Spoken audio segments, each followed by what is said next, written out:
بسم اللہ الرحمن الرحیم۔ السلام علیکم۔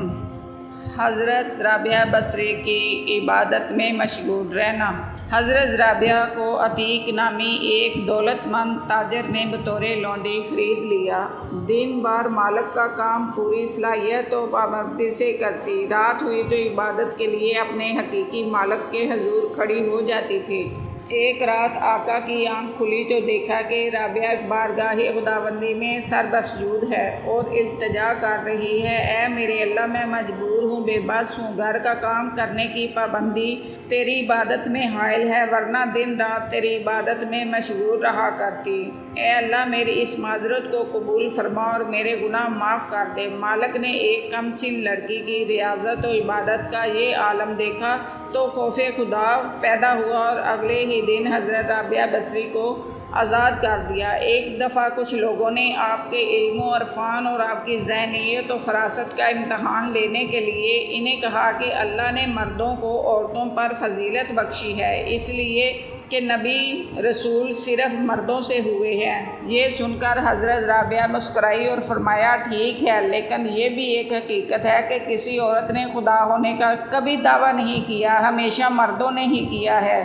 ایک رات ایک چور آپ کے حجرہ میں آیا اور آپ کی چادر اٹھا کر جانے لگا، لیکن دروازہ نظر نہ آیا۔ چادر رکھ دی تو دروازہ دکھائی دینے لگا۔ چادر اٹھا کر پھر چلنے لگا تو دروازہ پھر اوجھل ہو گیا۔ تیسری بار وہ چور ایسے کرنے لگا تو غیب سے آواز آئی، اپنے آپ کو مصیبت میں نہ ڈالو، اس گھر کی مالکہ نے سب کچھ ہماری نگرانی میں دے رکھا ہے۔ ایک دوست سو رہا ہے اور دوسرا جاگ رہا ہے۔ ایک سال حضرت ابراہیم ادم رحمۃ اللہ علیہ ہر قدم پر 2 نفل پڑھتے۔ 14 سال میں مکہ مکرمہ حج بیت اللہ کے لیے پہنچے۔ خانہ کعبہ پہنچے تو کعبہ نظر نہ آیا۔ پوچھا، یا خدا، کعبہ کہاں گیا؟ جواب آیا، رابعہ بصری کے استقبال کے لیے گیا ہے۔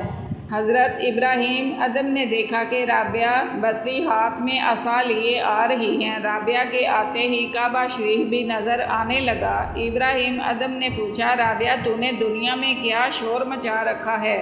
رابعہ نے جواب دیا کہ شور تو تم نے مچا رکھا ہے جو 14 سال میں جہاں پہنچے ہو۔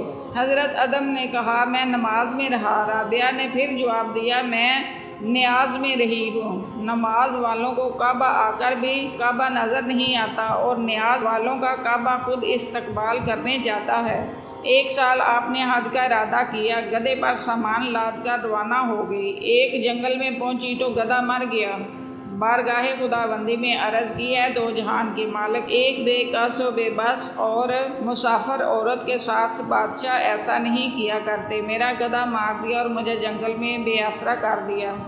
اتنی عرض کرنی تھی کہ مرا ہوا گدھا دوبارہ زندہ ہو گیا۔ پھر ایک لمبی مدت کے بعد وہ گدھا لوگوں نے فروخت کرتے ہوئے دیکھا۔ حضرت رابعہ بصری کثرت سے رونے والی اور حزن و ملال میں رہنے والی تھی، اور جب ان کے سامنے دوزخ کی آگ کا ذکر ہوتا تو کئی گھنٹوں تک غشی کی حالت میں رہتی، اور اگر کوئی شخص انہیں کچھ دیتا تو یہ کہہ کر واپس کرتی کہ مجھے دنیا کی حاجت نہیں، اور ان کا کفن ہمیشہ ان کے ساتھ رہتا تھا۔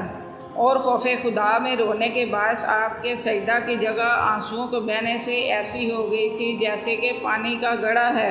ایک مشہور واقعہ ہے کہ ایک دفعہ حضرت رابعہ بصری کے ہاں اکٹھے 10 مہمان آ گئے۔ گھر میں ایک روٹی تھی۔ خادمہ نے فرمایا، یہ روٹی بھی کسی فقیر کو دے دو۔ تھوڑی دیر کے بعد کسی نے دروازہ پر دستک دی۔ پوچھا، کون ہے؟ جواب ملا، 2 روٹیاں لے کر آیا ہوں۔ فرمایا، واپس کر دو، یہ ہماری نہیں، کسی اور کی ہیں۔ تھوڑی دیر کے بعد دروازہ پر پھر دستک ہوئی۔ خادمہ نے عرض کی، کوئی شخص کھانا لایا ہے؟ پوچھا، روٹیاں کتنی ہیں؟ جواب ملا، 5۔ فرمایا، واپس کر دو، یہ بھی ہماری نہیں ہیں۔ تیسری مرتبہ بھی ایسا ہی ہوا۔ پوچھا، کتنی روٹیاں ہیں؟ عرض کی گئی، 11 ہے۔ فرمایا، اندر لے آؤ، یہ کھانا ہمارا ہے، 10 مہمانوں کو کھلا دیں اور ایک آدھی آدھی کر کے خود اور خادمہ کو کھلا دیں۔